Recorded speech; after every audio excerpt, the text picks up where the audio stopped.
Every day during training, you were challenged with multiple physical events: long runs, long swims, obstacle courses, hours of calisthenics, something designed to test your mettle. Every event had standards, times you had to meet. If you failed to meet those times, those standards, your name was posted on a list, and at the end of the day, those on the list were invited to a circus.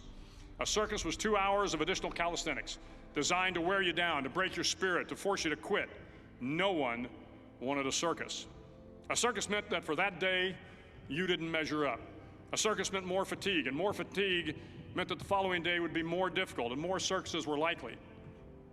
But at some time during SEAL training, everyone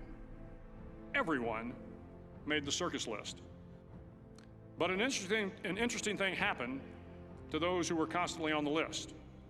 Over time, those students who did 2 hours of extra calisthenics got stronger and stronger. The pain of the circuses built inner strength and physical resiliency. Life is filled with circuses. You will fail. You will likely fail often. It will be painful. It will be discouraging. At times, it will test you to your very core. But if you want to change the world, don't be afraid of the circuses. At least twice a week, the trainees were required to run the obstacle course. The obstacle course contained 25 obstacles, including a 10-foot wall, a 30-foot cargo net, a barbed wire crawl, to name a few. But the most challenging obstacle was the Slide for Life. It had a 3-level, 30-foot tower at one end and a 1-level tower at the other. In between was a 200-foot-long rope.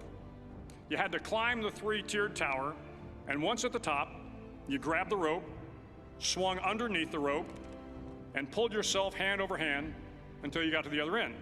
The record for the obstacle course had stood for years when my class began in 1977. The record seemed unbeatable until one day a student decided to go down the Slide for Life head first. Instead of swinging his body underneath the rope and inching his way down, he bravely mounted the top of the rope and thrust himself forward. It was a dangerous move, seemingly foolish and fraught with risk. Failure could mean injury and being dropped from the course. Without hesitation, the student slid down the rope perilously fast. Instead of several minutes, it only took him half that time. And by the end of the course, he had broken the record. If you want to change the world, sometimes you have to slide down the obstacles head first.